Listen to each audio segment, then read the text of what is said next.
we get into the serious creepiness, let's talk about the history for a brief moment. A gingerbread man is a biscuit or cookie made of gingerbread, usually in the shape of a stylized human. Now, believe it or not, gingerbread cookies actually date back to the 15th century, but they weren't turned into human-like figures until the 16th century. The first documented instance of figure-shaped gingerbread biscuits was at the court of Elizabeth I of England. She was known for having very elaborate dinners. She would have candy made into different shapes, like to look like fruit or castles or birds. Like, her dinners were definitely the talk of the town. She even had what was literally called a royal gingerbread maker. So she would have these large dinner parties and would give her guests gingerbread men that looked exactly like them. Imagine going to a party and the host is like, "Here, I made this gingerbread man to look like you." It would be cool but kind of creepy at the same time. Now, soon after this practice became known, people that were considered witches and magicians would start selling gingerbread men, claiming them to be love tokens for young women. This is literally the quote from what they used to do back then. It says, if they could get the man of their choice to eat the gingerbread man that had been made for them, the idea was the man would then fall in love with the young women. So these witches and magicians would be like, "Hey, get your man to eat this and he'll love you." Obviously things don't work that way, but it was interesting that people back then believed that. So you're probably wondering, how did gingerbread men start becoming associated with Christmas? Because before they weren't. Well, there was a belief that spices heated you up during the winter, so people started serving them during the holidays since it's a pretty cold time of the year. So people thought that, hey, if you eat this gingerbread man, you'll get warm, which even now, I don't think that actually happens, but it's cool to think that way. So let's talk about the classic gingerbread man story that most of you probably know. This story first ever appeared in 1875 in a Christmas magazine. Now, the legend of the gingerbread man varies depending on who you ask or what sources you look at. The stories are different all over the place. But here is the most popular version. An old woman and her husband lived alone in a cabin buried deep in the woods. Now, this poor couple was very lonely. They had no children of their own and they were forced to live out by themselves. One night, this old woman came up with an amazing idea. She would make a boy out of gingerbread. She said that if she couldn't have her own son, this would be the next best thing. But as she pulled her creation out of the oven, the boy jumped right off the pan and ran away from their cabin. Now, the woman and this man started chasing this humanoid dessert down the road, and as he ran away from them, he sang this happy song, which you guys probably know. Run, run as fast as you can. You can't catch me. I'm the gingerbread man. I'm sorry, but every time I hear this, I think of Shrek.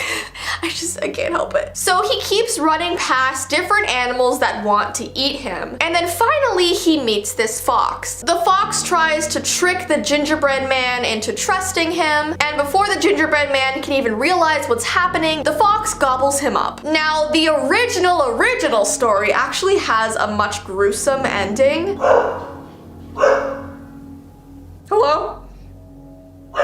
One second, guys. Okay, sorry, that was a bit creepy. So let's talk about the more gruesome ending of the gingerbread man. So instead of just gobbling the gingerbread man whole, the fox ends up eating him limb by limb. And as he does this, the gingerbread man cries out for each thing. So let's say the fox ate off his arm. He'd say, "I'm a quarter gone," or "I'm 3/4 gone," or "I'm all gone." like, apparently it was really disturbing to read. And apparently the whole moral for the gingerbread man story is that you should be careful who you trust, especially foxes. Never trust those things. I also read this horror version of the gingerbread man where the gingerbread man comes out of the oven, starts running away from the couple, and as they chase him, he starts getting bigger and bigger and bigger, and then he turns around and literally eats them. So if you ever see a little cookie running around, don't chase it. Alright, so interestingly enough, they created a horror movie version of the gingerbread man in, I think it was 2005, except they called it the Ginger Dead Man. Yeah, they did that. And honestly, looking at this through research and seeing all the pictures, it's absolutely horrifying. The way they designed this gingerbread man was just, oh my gosh. Like, I'll never eat a gingerbread man again after seeing these pictures. Alright, lastly, let's get into a very strange and eerie creepypasta. It's a story about this girl, Jenny, who got into a fight with her best friend at school. What happened was, Jenny had told her friend about a boy that she had this really huge crush on, and she made her friend promised that she would never tell anyone. But the next day, when she walked into her class at school, everybody was staring at her, and they started laughing at her, and she found out that her best friend had literally gone and told her crush that she had this creepy little crush on him. And then the entire class found out, and this girl was horrified. She left the class crying. The boy ran after her and said, "Who could ever like you? You're gross." Which, oh my gosh, that's so horrible. He deserves a little flick in the face. When I was a kid, I used to flick people when I was mad at them. I'd be like, come here, come get a flick. So this poor girl went home and cried all day long. And after dinner, her mother made the family gingerbread man cookies since Christmas was right around the corner. So the girl sat there and looked down at the gingerbread man on her plate, and her mother had decorated so it looked like it was wearing a little cute dress. It had like pigtails. So I guess technically it was a gingerbread girl. And she started imagining that it looked exactly like her best friend. And she got this idea. In anger, she started one by one ripping this gingerbread man apart. Kind of like the fox did in the original story. She snapped one arm off, and then the other, and then each leg, and then the head. And then she walked into her backyard and threw the pieces out into the grass and the snow. And as she did that, she said, This is what I think about our friendship. well, about a week later on Christmas Day, Jenny had gotten a snowball maker as one of her gifts. So she ran out into her backyard to test it out. And the first scoop of snow that she got in this snowball maker had little fingers sticking out of it. And that's literally how the story ends. And at first when I read it, it made no sense to me. But then I started thinking this gingerbread man probably acted as some sort of like voodoo doll thing. So whatever she did to it happened in real life to her best friend. So that's why she had like a real arm hand thing in the snow. Oh my goodness. As bad as some people can be to you, never do that. Never imagine those things and like wish that into the world. I know it's just a creepypasta, but like, my goodness. We're just gonna jump right into today's video. Can you guys hear that? It's my dog again. A gingerbread house is a small building that is made of cookie dough, cut and baked into appropriate components like walls and roofing. The usual material is crisp ginger biscuit. These houses, covered with a variety of candies and icing, are popular Christmas decorations. Now, it is believed that gingerbread was first baked back in the 11th century in Europe, when returning crusaders brought back the custom of spicy bread from the Middle East. So it was quite literally gingerbread. It wasn't cookie form yet. Ginger was not only tasty, it had properties that helped preserve the bread. Nuremberg, Germany was recognized as the gingerbread capital of the world, when in the 1600s they started to employ master bakers and skilled workers to create complicated works of art from gingerbread. The first documented instance of figure-shaped gingerbread biscuits is from the court of Elizabeth I of England. She had gingerbread figures made to look like her important guests. Imagine going to a party and when you walk through the door, the host is like, "Look,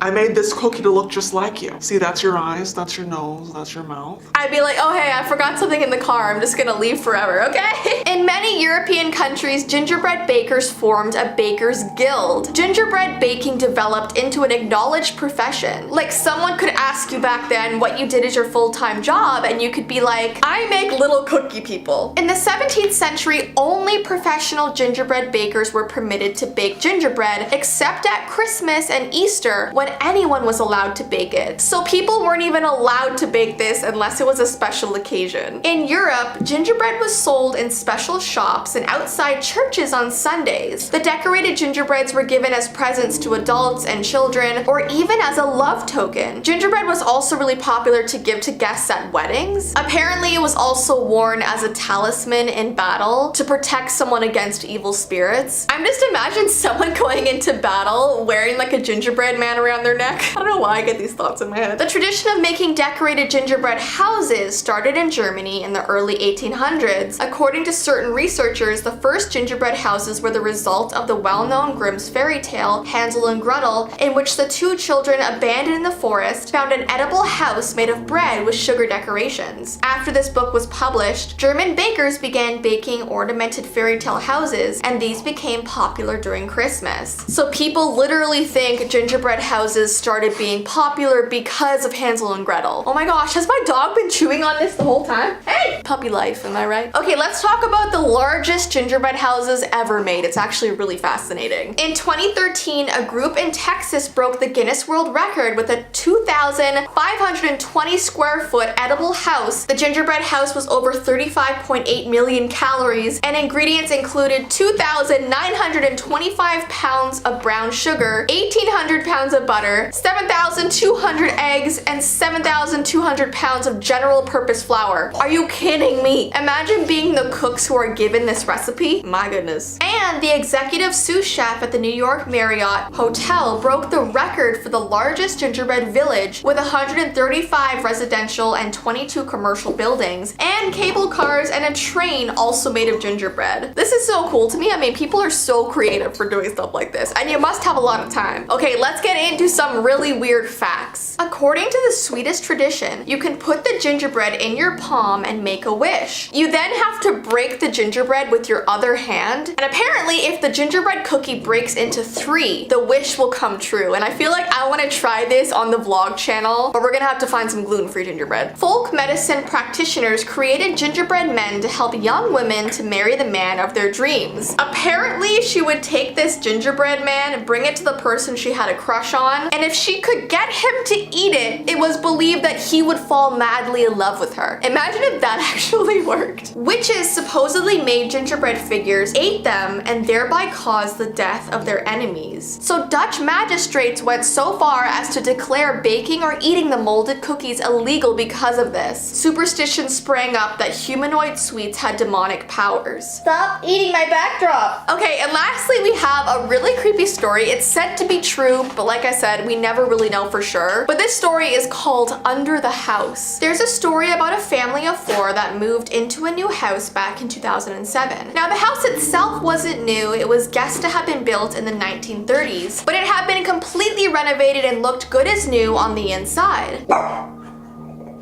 You're making this very difficult, Tumnus. Why? The first day they moved in, they were exploring all the rooms and looking around the property when they found a small hatch door on the ground at the back of the house. When they swung it open, they saw damp, murky steps heading downwards. It looked like it went to a storage area under the house. So they grabbed a flashlight and went down to explore. They found tons of these old cardboard boxes filled with children's things like toys and clothes. They found old school books, but there was one particular box that had something very peculiar inside. They pulled out what looked to be an incredibly old gingerbread house. It looked like it must have been sitting down there for decades. The icing was as hard as a rock, the gingerbread was dirty and moldy, and it definitely looked like bugs had been feasting on it. But what was the most startling thing is that on the roof of the gingerbread house, a child had written, "Help me," in gumdrops. If I found that underneath my house, I would be so freaked out to live there, especially if it was like super old and like all this children's stuff was around it. No, thank you. Alright guys, let's start off with the history of candy canes. Legend has it that the candy cane dates back to 1670 when the choir master at a church in Germany handed out sugar sticks among his young singers to keep them quiet during the service. Now the board complained because they thought that sweets in church weren't really an appropriate thing, so the choir master had to get creative and added a hook, making the stick resemble a shepherd's staff, which is a religious reference that would calm the board's concerns. And it actually did work. So once he bent this candy stick, he was allowed to give it out to the kids at church. Also, up until 200 years ago, they were only white. They had no red stripe, they had no peppermint flavor. They didn't start doing that until they became super popular and being mass produced. And I actually found this really interesting survey online. People were asked which way they start to eat their candy cane, either from the straight stick or like the curved part, and 72% of people said they started with the straight part of the candy cane. So comment down below how you eat your candy cane. I'm pretty sure I flip it over and start with the straight side as well. But it's crazy how different people take this, so comment down below. By the way, whenever I hear about candy canes, I instantly think about that quote from Elf. The quote is, "We elves try to stick to the 4 main food groups: candy, candy canes, candy corn, and syrup." It's one of my favorite movies. I can't wait to watch Elf. Okay, so let's talk about the creepy recall that happened in 2019. In 2019, there was this massive massive recall of thousands and thousands of candy canes from Target. Now, their reasoning for this is because they were saying that kids were choking on foreign materials in the candy cane. I'm sorry, I thought it was supposed to be candy, but what creeps me out the most is that it doesn't say what those foreign materials are. Like, why was there anything else in the candy cane except for like sugar and peppermint? Like, the statement Target made was that the lolly contains foreign materials which may cause illness, injury, or death if consumed. Why are you selling these? Like, this makes me want to never buy candy canes again because this was only 2019. And speaking of strange candy canes, I went onto Amazon and found these mac and cheese candy canes that I bought. I know, it sounds disgusting, but I'm gonna try it on my vlog channel. I told Ty about it and he was like, I'm not trying that. Are you kidding me? but we are, guys. You're gonna see our reaction on the vlog channel hopefully in a couple weeks. Okay, so next we have a really creepy legend. It's called Candy Cane Lane. Now, apparently parents used to tell their kids this to scare them into coming home before their curfew. The legend goes that if you're out in the snow past your curfew, when you start to walk home, you'll get lost and the neighborhood will look completely different from how you remember it. You'll walk and walk, never being able to find your house in the endless maze of streets. It's dark outside, aside from the ominous flickering Christmas lights on all of the houses, and you begin to shiver in the cold air as snowflakes start to crowd your vision. Finally, you see something in the distance. It's a sign of some sort, spread high up across the road. As you get closer, you realize that the sign says Candy Cane Lane. You begin to hear the muffled, far-off sounds of Christmas music in the wind. Candy Cane Lane is a tempting street to walk down, and so you do. But it is said that once you step onto this mysterious snowy street, you never leave. Hundreds of children still wander there in search of home, going mad from the same Christmas song playing over and over again. So yeah, parents tell their kids this story when they want to make sure they're home for dinner before it gets dark. And for many kids, this tale has successfully scared them into getting home on time. I have never heard this before, but it is pretty creepy. Isn't Candy Cane Lane like a Sia song? I feel like it is. Now I'm gonna be scared of it. Okay, and next we have a creepypasta called The Boy with the Candy Cane. There's a story about a girl that found a strange Christmas card in her mailbox one day. It didn't say who it was, it didn't have a return address, it just had her name delicately written on the front of the card. When she opened the card, she saw this black and white photo of a boy holding a candy cane. It looked like it was taken in the early 1900s, and it was strange to see the boy just standing there not smiling at all. When she flipped over the card, she saw the words Merry Christmas ... just written there. It still didn't say who it was from. When she brought it inside to show her husband, she kind of laughed about it because it was so weird. It was obviously not really intended for her. It couldn't have been. So she put it up onto her fridge with a magnet. The next day she was making breakfast and she looked over at the photo and she could have sworn the boy looked a little bit different. This time he was frowning and it kind of looked like he was holding the candy cane farther out to the camera, almost as if he was offering it to her. She was so spooked by this that she walked over, took the photo off the fridge and threw it into the trash can. On Christmas morning, her and her husband were opening the stocking gifts they got for one another, and they each always gave each other 4 gifts. And after they were done opening all of them, the girl felt something at the bottom of her stocking. "You got me 5 gifts? You broke the rule," she said to her husband, but he shook his head and said that it wasn't him. So she reached in and pulled out a candy cane, and her heart stopped as she looked at it. And then she ran over to the garbage can and pulled out the photo, and the boy was standing there smiling with no candy cane in his hand. And that's how it ends. So yeah, how do you feel about candy canes now? I'm just kidding. I'm gonna love them forever.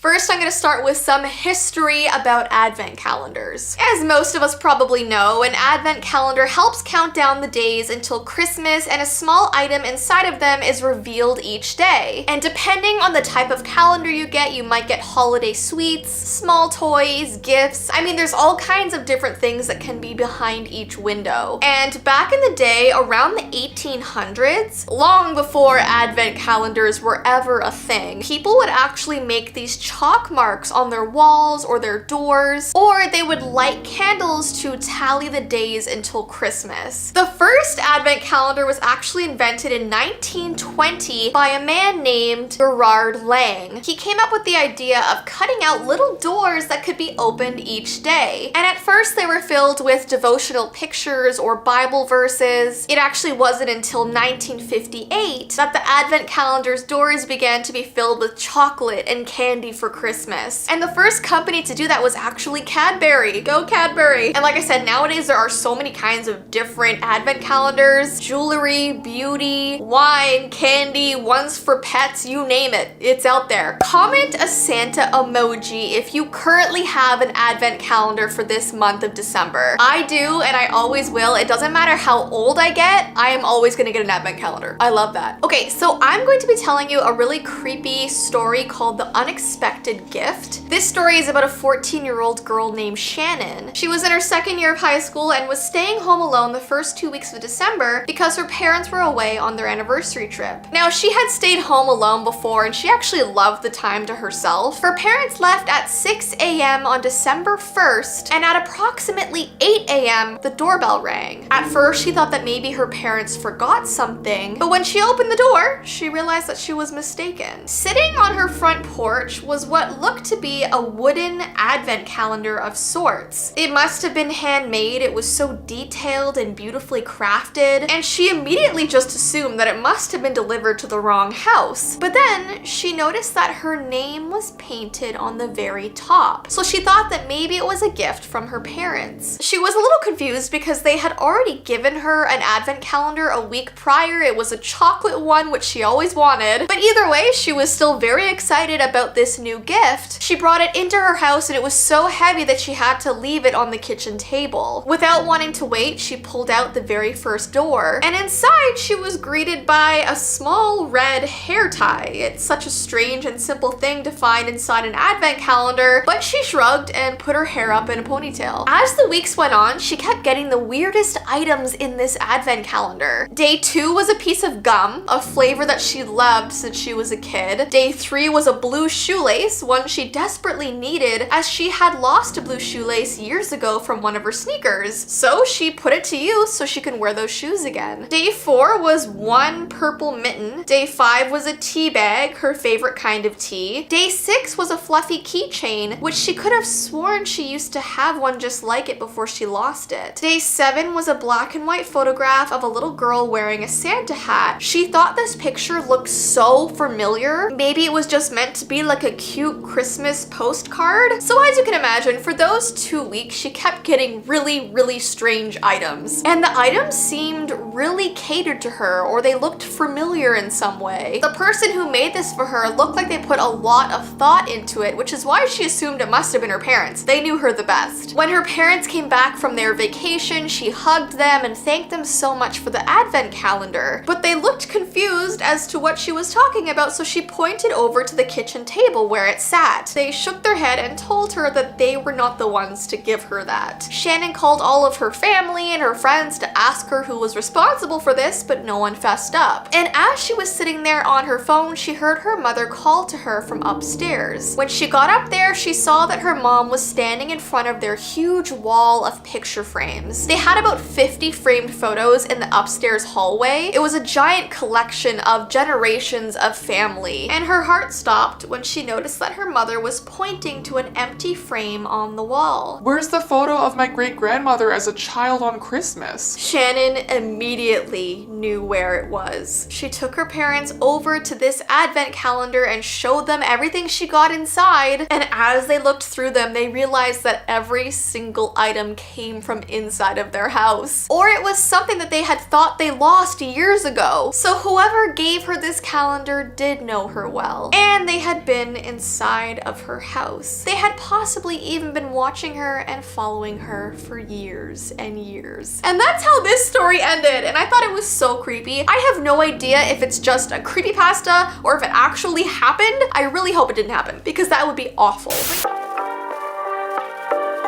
A snow cone is a variation of shaved ice or ground up ice desserts commonly served in paper cones or foam cups. The dessert consists of ice shavings that are topped with flavored sugar syrup. In the 1850s, it was the American Industrial Revolution that made ice readily available, and often when the ice wagon would pass through cities, children would chase the wagon and ask for a scrape from the ice block. And then mothers began flavoring this ice to make a tasty treat for their children. And one of the most popular flavors they would make had egg custard, vanilla, and sugar, which I find interesting. About 20 years later, movie theaters used hand shavers to make snow cones and sell them to moviegoers to keep them cool. And these specific snow cones were seen as an upper class treat because they were associated with the movies, and you were really only able to go see a movie if you had money. They were very expensive back then. I mean, they still are today, let's be honest. It wasn't until the Great Depression and World War II that snow cones became available across the nations, and snow cones proved to be a treat that everyone could afford since they were so cheap to make. And then in 1919, a man named Samuel Burt invented the snow cone machine, so he was able to sell snow cones at the Texas State Fair. I know I'm making a video about snow cones, but I don't think I've ever had a snow cone before. I've definitely seen them around. I know what they are. I can guess what they probably taste like because I've had slushies, but I've never ever had a snow cone. Comment down below if you have. So I wanted to tell you guys about the red snow cone and why you should never have one. This is about a very small town that was surrounded by a dense forest. There was maybe about 100 people living in this town, which is a very small amount. So basically everybody knew each other. One day this mysterious man showed up at the side of the road with a snow cone machine. It was a week until Christmas, so he told everybody that he was just handing out free snow cones as a gift for Christmas. No one had ever seen him before, and he didn't seem too open about explaining who he was. But his appearance was pretty normal. He was this older man with a very friendly smile, so people were very quick to trust him. Kids began lining up with excitement to get a snow cone, and the strange thing was, he only offered red snow cones. Usually when you get a snow cone, they come in different colors. There's rainbow, you get ones that are like blue or red, but he didn't have all those options. He only had red. So these kids grabbed their snow cones, took them home with happiness, and that was it. Over the next week, people started complaining about having these weird dreams about a woman in a long red dress walking through their house, and word got around quickly about these bizarre dreams that everyone was having. And the only thing they all had in common is that they had all eaten these red snow cones, because people who hadn't taken them were fine. So a group of them walked over to this mysterious man and asked him what the heck he was putting in his snow cones to make them have these strange dreams. But obviously this man denied having any involvement in what they were experiencing. One of the men in this town named Gerald decided to follow this man when the sun went down to see where he went when it was nighttime, because he wasn't staying at any of the motels, any of the houses, so where the heck was he going? And he was surprised to see that the man wandered into the forest and walked for about an hour until he reached a bright red river, and Gerald's heart stopped in his chest because he knew exactly where they were. It was called the Blood River because of a legend that had been told for hundreds of years. The story goes that back in 1802, this woman got lost in the forest after walking home from a Christmas party. She had been wearing a long red gown that flowed behind her as she walked through the snow, and she really felt like she was being followed. She had this sense about her, like we all do. We always know when we're being watched. And she soon discovered that her instincts were correct when this shadowed figure leapt out from behind one of the trees and attacked her. He left her there to bleed out in the white snow, and it's said that as soon as midnight hit, her spirit stood up and continued to walk home, dragging her red dress behind her that formed into a river of her blood. And that river stayed in the forest to this day, never losing its color. And Gerald watched in horror as this mysterious man knelt down and collected the snow at the river's edge to make his snow cones. So this whole time, his red snow cones were coming from this blood river where this legend came from. And I guess when people were eating them, the spirit of this woman was showing herself in their dreams, which is so creepy. And this story is so sad and dark, but also just really eerie. So I hope this didn't ruin snow cones that much for you. Obviously, you can have a red snow cone if you want to. Just make sure it's not coming from a creepy river.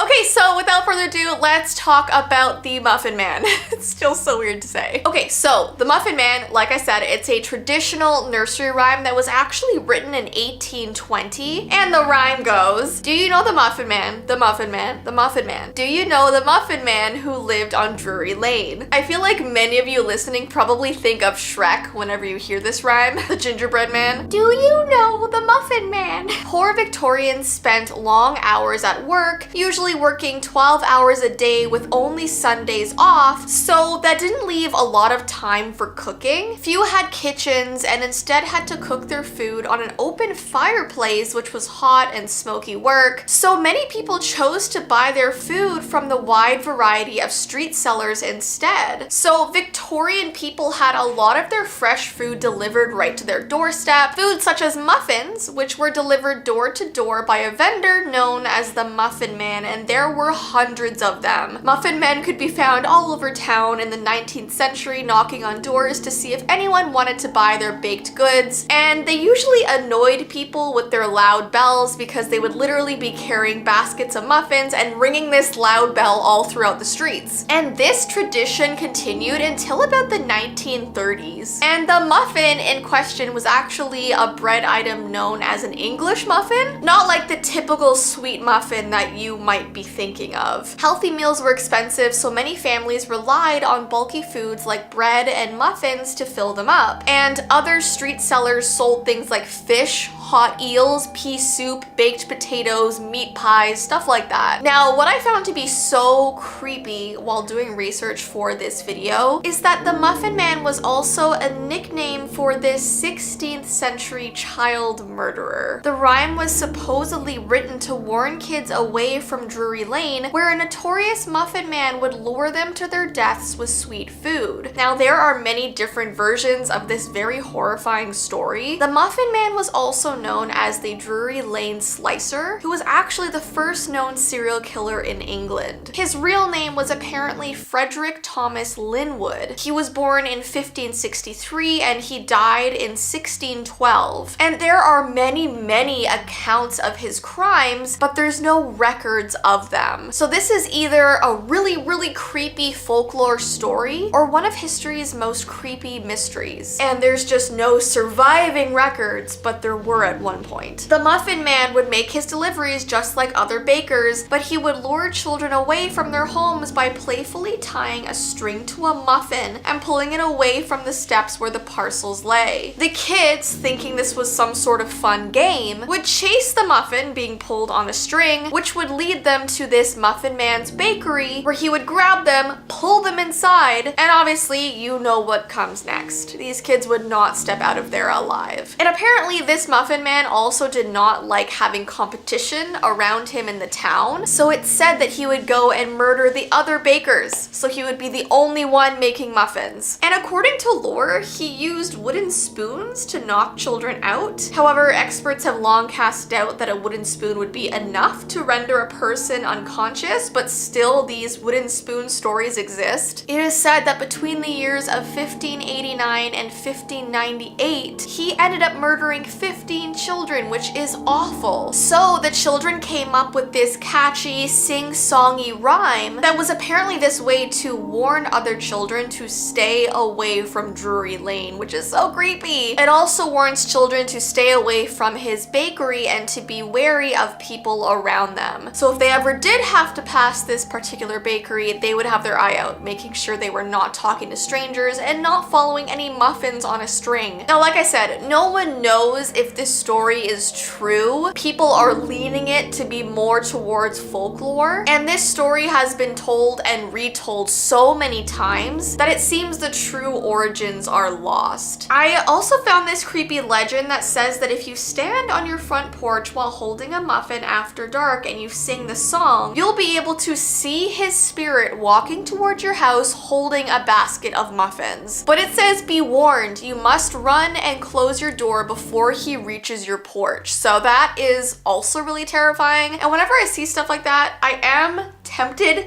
to do it on the vlog channel because I am crazy and because it does lean more to folklore. So I'm kind of like, oh, I love folklore. But obviously, if this was true, that is awful, and I am hoping and praying that it's not. Back in 1866, people began saying, eat an apple on going to bed and you'll keep the doctor from earning his bread. The phrase then evolved to an apple a day, no doctor to pay. And then in the 19th century, the saying went to an apple a day keeps the doctor away. And I feel like everyone knows that saying, right? I feel like we all should. If you do, comment the apple emoji I want to see. And I'm really hoping it's all apple emojis because this is such a common saying. Researchers and doctors have conducted numerous studies on the health benefits of apples, exploring whether they can actually reduce trips to the doctor. And in 2012, an Ohio State University study found that eating an apple a day helps significantly lower levels of bad cholesterol in middle-aged adults. But will eating an apple a day 100% keep you away from the doctor? No. I feel like that's kind of obvious. So I found two really scary stories about apples, and the first one is called Keep the Doctor Away. This is a weird story about a boy named Jeremy who had this really strange tradition at his grandmother's house. She lived in a very old house that still had some of its original foundation from the 16th and 17th century. And whenever he went there to sleep over, his grandmother would tuck him into bed and would always bring an apple with her to give to him. He thought it was kind of strange to just scarf down an apple right before sleeping, but she would always tell him, an apple a day keeps the doctor away. And she wouldn't leave the room until he finished that apple completely. He just assumed that she wanted to keep him as healthy as possible, and he did admit that he really only ate junk food all through the day. He knew he wasn't getting enough fruits and veggies, so he kind of did appreciate her caring about him that way. Well, this one night, while him and his family were staying over at his grandmother's house, she had a health emergency around dinner time. She was rushed to the hospital, so it was only him and his mother in the house when night rolled around. When he got into bed, he realized that he was missing something. His grandmother wasn't there to give him the apple. So he got up and wandered around the kitchen trying to find one, but he was unsuccessful. He told his mother that he felt so bad about not doing the nightly tradition, but she told him to not worry about it and to just go to bed. In the middle of the night, he was woken up by this sudden gust of cold air. He began shivering under the covers, and when he opened his eyes, he saw a tall, dark figure standing at the end of his bed wearing a plague mask, and the thing was just sort of staring at him silently. Jeremy began to scream until his mother ran into the room. The thing just sort of disappeared, and it was then that he realized that these apples really were keeping this doctor away. His grandmother's house must have been built over an old hospital back in the 16th century when the plague was around. So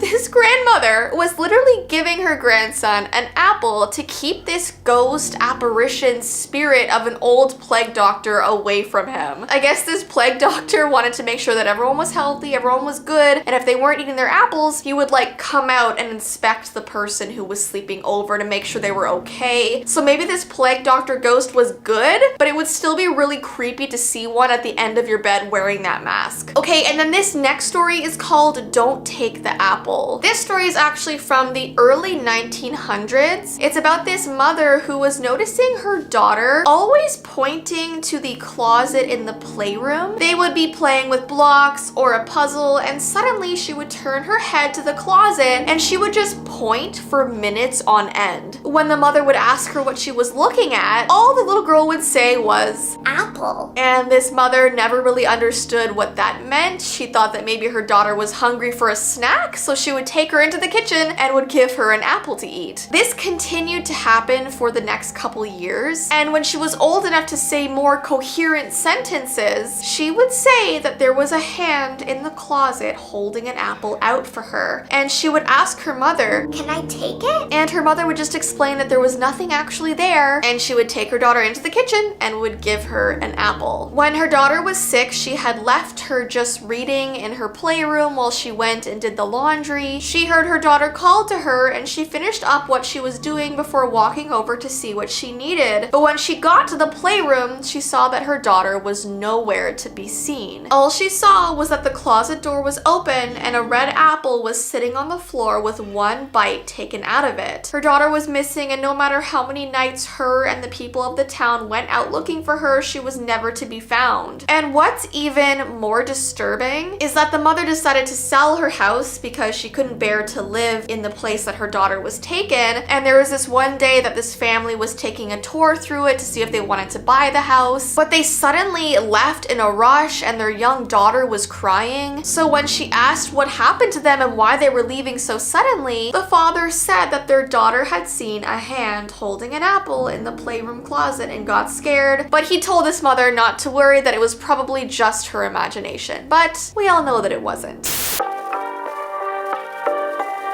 Alright, so we're just gonna jump right into today's video talking about some ice cream history first. Ice cream's origins are known to reach back as far as the 2nd century BC, but no one's able to find an exact date of origin or who the creator really was. But we do know that Alexander the Great enjoyed snow and ice flavored with honey and nectar, so that could have been the start of it. Snow cones. Now, the first ever advertisement for ice cream appeared in 1777, and until the 1800s, ice cream remained a rare and exotic dessert enjoyed by mostly the elite. So basically, you could only have ice cream if you were rich and well known. The wide availability of ice cream happened in the 1900s, and now about 1.4 billion gallons of ice cream is eaten each year. Am I making you hungry right now? Comment down below what your favorite flavor of ice cream is. If I had to choose, it would be between chocolate peanut butter and vanilla bean. Alright, I wanted to talk a little bit about ice cream trucks. Now, I feel like everybody has like a love-hate relationship with them because we have to agree the music is so creepy, but the ice cream is great. In 1920, a man named Harry Burt invested in 12 refrigerator trucks for distribution around the city. He made sure they were pristine white and put professional-looking drivers in signature white uniforms. So basically, 1920 was around the first time they had like actual portable ice cream. Then this man wanted to come up with a scheme to lure kids towards the truck, which sounds very creepy, but he wanted to figure out how to properly sell this ice cream. So he got a bell, which he took from his bobsled, and made it chime so everyone on the street would know to come for ice cream. Then, as you guys know, it went from a bell to an actual tune that we all recognize and know, and they came up with that tune to lure children. Now, let's start getting into the creepier stuff. This first fact is super eerie and concerning. There was such a thing called ice cream poisoning. Milk was not pasteurized in the US until the 1890s, which meant any dairy product was potentially laced with bacteria that caused horrible illnesses like scarlet fever, tuberculosis, and a bunch of other ones. Ice cream poisonings were a common event back then and were regularly reported in the news. They literally had what was called ice cream epidemics. So for example, if hundreds of people went to a fair and ate the ice cream there and they all got poisoning from it, that would be an ice cream epidemic. So it would happen at fairs, picnics, parties, big events, and so many people died after eating ice cream. But thankfully, years later, they figured out how to get out this harmful bacteria, and ice cream is safe to consume today. Alright, let's talk about a very creepy TV episode that came out a few years ago. Okay, so there was this one particular episode from a show called The Haunting Hour that really freaked kids out about ice cream trucks. It's about a boy named Marty that always borrows money from his family, and he soon becomes obsessed with catching a mysterious ice cream truck that only he seems to be able to hear and see. One day he's told about this boy named Jimmy Jeffrey, who also used to be obsessed with this ice cream truck, and one day he got onto it and never came off, and he was never seen again. Days later, Marty sells a bike that his father had given him to finally earn some of his own money to use to give to the ice cream truck. That night, he manages to stop the ice cream truck with his father's tire spikes, and after getting in, Marty encounters Jimmy Jeffrey, who is now a 30-year-old man,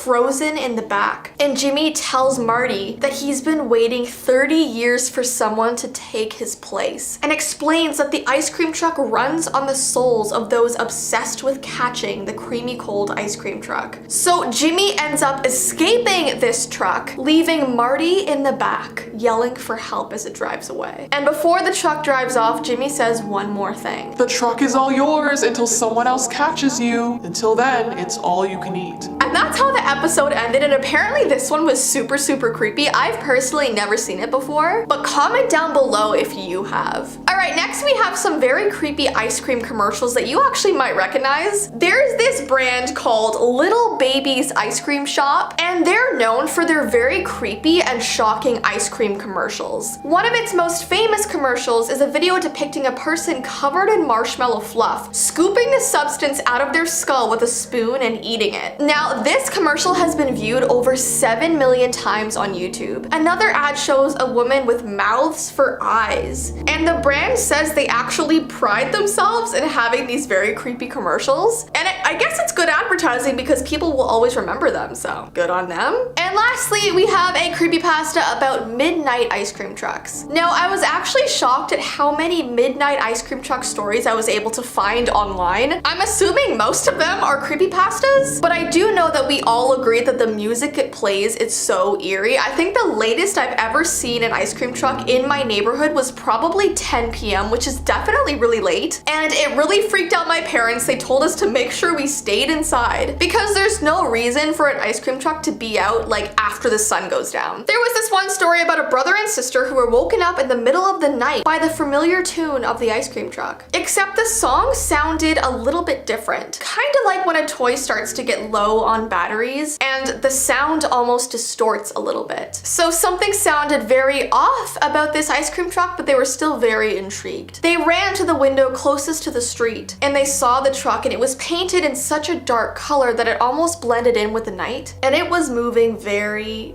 very slowly. As it crept up to their house, they decided to sneak out to get a treat without their parents knowing. So they grabbed a couple dollars out of their father's coat pocket and ran to the end of their driveway. The ice cream truck stopped in front of them, and they squinted their eyes to try to see who was sitting in the driver's seat, but it was so dark. All they could see was this hand outstretched towards them. Confused, they gave the man the money, and the hand disappeared back into the darkness of the truck. He was gone for what felt like 5 minutes, and then they were handed 2 ice cream cones covered in fudge and sprinkles. They skipped off happily back into the house and ate up their ice cream as quick as can be. Except when they got to the very middle of the cone, they tasted something very strange. They looked down into their cone and saw what looked like raw meat stuffed into the bottom of it. That's when they realized what a horrible decision it was to go out to a random truck in the middle of the night. What were they eating? And that's how it ends, and that's why you don't just go up to strangers, people. I like literally felt so disgusted reading that story, like I could taste it.